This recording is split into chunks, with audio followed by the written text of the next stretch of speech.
पौराणिक कथाओं में आज हम जानेंगे उलूक के बारे में, यानी महाभारत का एक ऐसा योद्धा जो बहुत ज़्यादा प्रसिद्ध तो नहीं था, लेकिन ऐसे गिने चुने योद्धाओं में से था। आइए जानते हैं महाभारत के योद्धा उलूक के बारे में, लेकिन जानने से पहले चैनल को सब्सक्राइब कर दें, लाइक और शेयर करें। उलूक महाभारत का कम प्रसिद्ध पात्र है, जो गांधार राज शकुनी और रानी आरसी का ज्येष्ठ पुत्र था। शकुनी के तीनों पुत्रों में केवल वही था जिसने महाभारत के युद्ध में भाग लिया था। यही नहीं, वो महाभारत के उन गिने चुने योद्धाओं में से था जो युद्ध के 18वें दिन तक जीवित रहा था। महाभारत कथा में उलूक का वर्णन युद्ध से ठीक पहले आता है। उलूक का जन्म गांधार में ही हुआ था। जिस प्रकार गांधारी का विवाह धृतराष्ट्र से हुआ, उसे शकुनी की अप्रसन्नता के विषय में हम सभी जानते हैं। प्रतिशोध की ज्वाला में जलते हुए गांधारी के साथ जब शकुनी भी हस्तिनापुर पहुंचा, तो आरसी और उलूक भी उसके साथ थे। महाराज सुबल की मृत्यु के पश्चात शकुनी को जो है गंधार का राजा बनाया गया, किंतु उसके बाद भी वो गंधार में अधिक समय तक नहीं रुका। उसने अपने पुत्र उलूक को गांधार का कार्यकारी राजा बनाया और राजमाता आरसी के संरक्षण में उसे गांधार में ही छोड़कर वापस हस्तिनापुर आ गया। तब से महाभारत युद्ध के आरंभ तक उलूक और आरसी गांधार में ही रहे। जब ये निश्चित हो गया कि कौरवों और पांडवों में युद्ध होने वाला है, तो युद्ध से कुछ दिन पहले ही उलूक अपने पिता के पास हस्तिनापुर आया। उसने दुर्योधन को ये आश्वासन दिया कि वो और गांधार की सेना उसी की ओर से युद्ध करेंगे। महाभारत में उलूक को रथी स्तर का योद्धा माना गया है। जिस दिन युद्ध आरंभ होने वाला था, उसके केवल एक दिन पहले पांडवों का अपमान करने के उद्देश्य से दुर्योधन ने उलूक को अपना दूत बनाकर पांडवों के पास भेजा। उलूक दुर्योधन का कटु संदेश लेकर पांडवों के पास तो अवश्य गया, किंतु उसने बहुत ही संकोच से उस संदेश को पांडवों को सुनाया।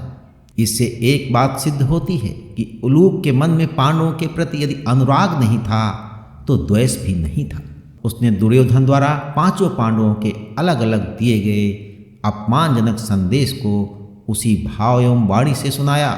दुर्योधन का संदेश इतना अपमानजनक था कि भीम और अर्जुन तो उलूक के वध के लिए तैयार हो गए, किंतु युधिष्ठिर ने दूत की मर्यादा का ध्यान रखते हुए उन्हें ऐसा करने से रोक दिया। उसका इतना कटु और अपमानजनक संदेश सुनकर श्री कृष्ण ने उलूक से केवल इतना कहा कि हमने तुम्हारा संदेश सुन लिया है, अब जाओ और दुर्योधन से कहना कि कल युद्ध में हम उससे मिलेंगे। उलूक द्वारा दुर्योधन के इतने अपमानजनक संदेश पर श्री कृष्ण इतनी सामान्य प्रतिक्रिया देखकर भीम को बड़ा क्रोध आया। उसने उलूक को फटकारते हुए दुर्योधन के लिए अपना कठोर संदेश दिया। उलूक को उस समय ऐसा लगा कि भीम उसका वध कर देंगे, किंतु भीम ने ऐसा नहीं किया। भीम के बाद सहदेव ने भी दुर्योधन और शकुनी के लिए अपना कड़ा संदेश उलूक को दिया। सहदेव के बाद अर्जुन और नकुल ने भी उलूक द्वारा दुर्योधन को अपने अपने संदेश भिजवाए। सबको ऐसा करते देखकर सदैव शांत रहने वाले युधिष्ठिर ने भी क्रोध में उलूक को अपना संदेश दुर्योधन को सुनाने को कहा। सबकी बात सुनकर श्री कृष्ण ने भी अंत में दुर्योधन के लिए अपना कठोर संदेश उलूक को दिया, और इसके बाद युधिष्ठिर की आज्ञा लेकर उलूक वापस आया और सबके संदेश दुर्योधन को सुनाया। उन चेतावनियों से भरे संदेशों को सुनकर भी दुर्योधन ने अहंकार के मद में उसे अनदेखा कर दिया।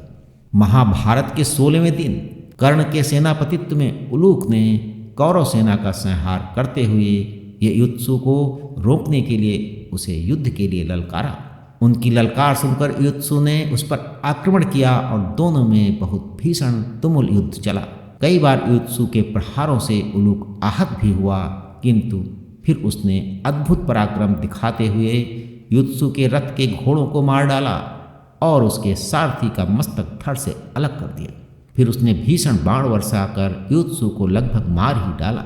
अंततः उससे परास्त होकर युत्सु ने रण क्षेत्र छोड़ दिया, और उसके बाद उलूक ने अतुल पराक्रम दिखाते हुए पांचाल सेना का भी बड़ा अहित किया। उलूक के विषय में उसके वध की घटना भी बहुत महत्वपूर्ण है।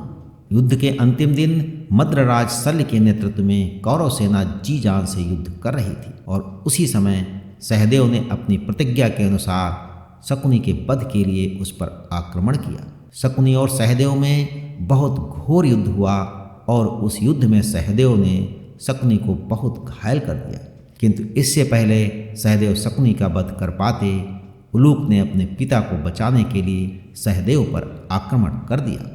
युद्ध के अंतिम दिन सहदेव और उलूक में भीषण युद्ध हुआ और सहदेव ने बड़ा प्रयास किया कि वो शकुनी का वध कर दे, किंतु उलूक ने उन्हें ऐसा नहीं करने दिया और युद्ध कर रोके रखा।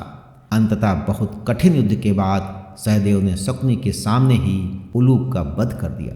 तत्पश्चात सहदेव ने शकुनी का भी वध कर अपनी प्रतिज्ञा पूर्ण की। तो पौराणिक कथाओं में आज बस इतना। अगली बार हम सुनेंगे एक नई कथा। तब तक के लिए ईश्वर की सभी शुभकामनाएं आपके साथ बनी रहे।